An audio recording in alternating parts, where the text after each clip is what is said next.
Good evening everyone, good evening all, welcome back to Ayurveda reality channel. So आज से हम start करने जा रहे हैं 75 डेज संस्कृत सीरीज।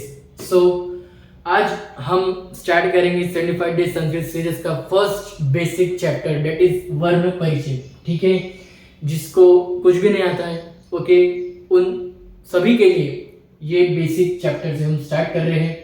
ठीक है, वर्ण परिचय। ठीक है, जिसको कुछ भी नहीं आता है उसको अब इस चैप्टर से धीरे धीरे संस्कृत समझ लगेगा। ठीक है, चलो सो स्टार्ट करते हैं हम आज का टॉपिक। ठीक है, दैट इज वर्ण परिचय, first basic chapter of Sanskrit, that is वर्ण परिचय। सो वर्ण परिचय का जो वेटेज होता है आपके यूनिवर्सिटी एग्जाम में, सो यहाँ से सिर्फ आपको 5 मार्क्स 5 एमसीक्यूज पूछे जाएंगे। ठीक है, 5 मार्क्स से 5 एमसीक्यूज, ओके, ओनली 5 एमसीक्यूज आपको यहाँ से यूनिवर्सिटी एग्जाम में पूछे जाएंगे। ठीक है, सो सबसे पहले आज हम देखेंगे इस लेक्चर में वर्ण मतलब क्या होता है, स्वर क्या होते हैं और व्यंजन क्या होते हैं। ठीक है, चलो स्टार्ट करते हैं एकदम जीरो लेवल से। ओके, चलो सो वर्ण, वर्ण मतलब क्या, जैसे कि आपको दिख रहा है सामने, वर्ण मतलब क्या, हम मुख से जिन ध्वनियों का उच्चारण करते हैं, हम बोलते वक्त, गाने बोलते वक्त, भाषा बोलते वक्त, जो भी हम हमारे मुंह से जो भी ध्वनियां निकलती है वो क्या होती है, वो एक वर्ण होते हैं। ठीक है, सो क्या है वर्ण मतलब क्या है, हम मुख से जिन ध्वनियों का उच्चारण करते हैं उसे क्या बोलते हैं, वर्ण। ठीक है, वर्ण समझे सभी को। वर्ण क्या है, देखो बहुत बेसिक है ये, जीरो लेवल का बेसिक है। वर्ण मतलब क्या होता है कि हम जो मुंह से बोल रहे हैं, हम मुंह से जो गा रहे हैं, जो वर्ण निकल रहे हैं हमारे बोलते वक्त, वही वर्ण है। ठीक है, जो शब्द निकल रहे हैं वही वर्ण है। ओके, सो वर्ण मतलब क्या, हम मुख से जिन ध्वनियों का उच्चारण करते हैं उन्हें हम क्या बोलते हैं, वर्ण।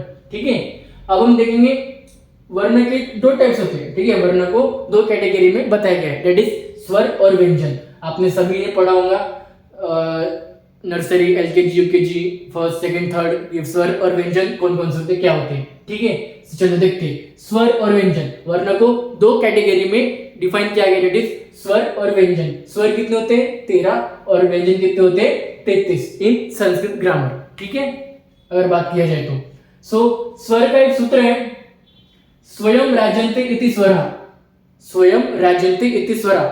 ठीक है, इस सूत्र से आपको क्या समझ में आ रहा है कि स्वर वे ध्वनियां होती हैं जिन्हें बिना किसी सहायता से बोलने पड़ते हैं। ओके, स्वयं राजन्ते इति स्वरः मतलब जो खुद ही बोलते, जो खुद ही बोला जा सकता है उसे स्वर कहते हैं। तब स्वर वे ध्वनियां होती हैं जिन्हें बिना किसी सहायता से बोला जा सकता है। ठीक है, वो क्या होते हैं, स्वर। ये सूत्र अगर आप याद रखते हो तो याद रखो, नहीं रखे तो भी चलेगा। ओके, इतना इंपॉर्टेंट नहीं है ये सूत्र। ओके, यह 13 स्वरों को, जो 13 स्वर है इनको अच स्वर भी कहा जाता है। ये मोस्ट इंपोर्टेंट है, ये लाइन नोट करके रखो कि यह 13 स्वरों को अच स्वर भी कहा जाता है। डायरेक्टली एमसीक्यू में आपको पूछा जा सकता है। ओके, 4 ऑप्शन के साथ। सो 13 स्वरों को अच स्वर भी कहते हैं, याद रखो।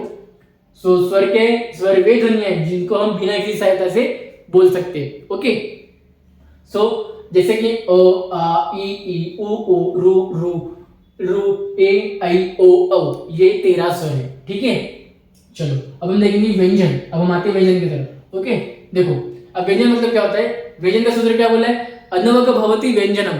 अनवक भवति व्यंजनम मतलब जो स्वतंत्र रूप से बोला ना जा सके। इस सूत्र का मीनिंग क्या है, जो स्वतंत्र रूप से बोला ना जा सके उसे हम क्या बोलेंगे, व्यंजन बोलेंगे। ओके, सो व्यंजन क्या है, कौन कौन से व्यंजन होते हैं, 33 व्यंजन होते हैं। कौन कौन से, क, ख, ग, घ, ड़, च, छ, ज, झ, इ, ट, ठ, ड, ढ, न, त, थ, द, ध, न, प, फ, ब, भ, म, य, र, ल, व, श, श, स, ये 33 व्यंजन होते हैं। ओके, मतलब जिन्हें हम स्वतंत्र रूप से नहीं बोल सकते। कि जैसे कि देखो, हम जैसे कि हम उच्चारण करते हैं क का, क हम जब उच्चारण कर रहे हैं तो क के साथ हम अ भी उच्चारण कर रहे हैं।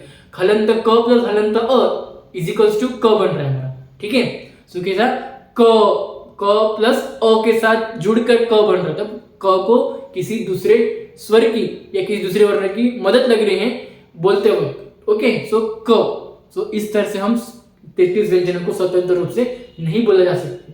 ठीक है, उन्हें किसी न किसी वर्ण की मदद लगते ही बोलते हैं। ओके, क, ख, ग, घ, च, छ, ज, झ, इ, ट, ठ, ड, ढ, न, त, थ, द, ध, न, प, फ, ब, भ, म, य, र, ल, व, श, श, स। ठीक है, अब देखो इन व्यंजनों को भी वर्गों में बताया गया है, जैसे कि क, ख, ग, घ, ड़, ये क वर्ग के, क वर्ग में आते हैं। च छ ज झ इ च वर्ग में आते, ट ठ ड ड न ट वर्ग में आते, त थ द ध न ये त वर्ग में आते, प फ ब भ म प वर्ग में आते, य र ल व ये अंतस्थ वर्ण मतलब अंदर से निकले हुए वर्ण, कौन से, य र ल व, श श स मतलब ये उष्म वर्ण मतलब जब हम ये वर्ण उच्चारण करते तो कुछ गर्म सी हवा टाइप निकलती, गर्म सी वायु निकलती है, ठीक है। जैसे वैसे तो एक्सपेरिमेंटली तो अगर देखा जाए तो निकलता नहीं, लेकिन वो बताया गया कि जब हम इस चार वर्ण को उच्चारण करते तो उष्म वर्ण निकलते, उष्म वायु निकलती है, इसलिए से उष्म वर्ण कहा गया है, श श स ह, ठीक है। आप ट्राई करके जरूर देखिएगा, ओके। सो देखो ये आप जरूर नोट करिए, पूरा नोट कर लीजिए, एकदम सिस्टमेटिक और शॉर्ट में मैंने बताया, स्क्रीनशॉट लो, नोट कर लो। चलो ये वर्ग याद रखना, कौन से वर्ग में क्या कौन कौन से वर्ण आते हैं और अंतस्थ वर्ण कौन से, उष्म वर्ण कौन से, आगे के टॉपिक्स पे ये सब काम आएंगे, ओके। सो ये था हमारा आज का एकदम बेसिक लेक्चर, बेसिक टॉपिक था स्वर, वर्ण, स्वर और व्यंजन, ठीक है। सो ये तीनों टॉपिक आपको नोट कर लो, याद कर लो, जैसे आप नोट करोगे वैसे आपको याद हो जाएगा, ठीक है, क्योंकि इसमें कोई इतना लॉजिक वाला है नहीं, ठीक है। इसे आपको याद रखना कि वर्ण किसे बोलते हैं, स्वर कितने होते हैं और स्वर को क्या बोलते हैं, स्वर क्या है, व्यंजन क्या है, व्यंजन कितने, ठीक है। और ये वर्ण याद रखना, ठीक है, वर्ग में कौन कौन से वर्ण आते हैं, ओके। सो ये था आज का हमारा first basic lecture of Sanskrit, okay. So students कैसा लगा आपको संस्कृत लेक्चर, कैसा लगा आपको आज का लेक्चर। सो लाइक करो, शेयर करो, कमेंट करो, अपने फ्रेंड्स के साथ शेयर करो, ठीक है, और कमेंट करके मुझे बताओ कि लेक्चर कैसा लगा आज का, ओके। सो देखो अगर आपको नोट्स चाहिए, शॉर्ट नोट्स, तो मुझसे डायरेक्टली कांटेक्ट करो, ये मेरा नंबर है, ठीक है। और जिसको डेली टेस्ट सीरीज चाहिए, मतलब हर दिन टेस्ट सीरीज चाहिए हर टॉपिक के ऊपर, तो मुझे कांटेक्ट करो मेरे व्हाट्सएप नंबर पर जो नीचे दिया गया है, ओके। और डेली वीकली टेस्ट सीरीज तो आपके होंगी, ठीक है। सो आज हमने कौन सा टॉपिक कवर किया है आज लेक्चर में, वर्ण, स्वर और व्यंजन। नेक्स्ट लेक्चर में हम देखेंगे महेश्वर सूत्र, ठीक है। नेक्स्ट लेक्चर बहुत इंपॉर्टेंट होने वाला है, महेश्वर सूत्र होगा। सो प्लीज सब लोग अच्छे से देखिएगा, ओके। So thank you.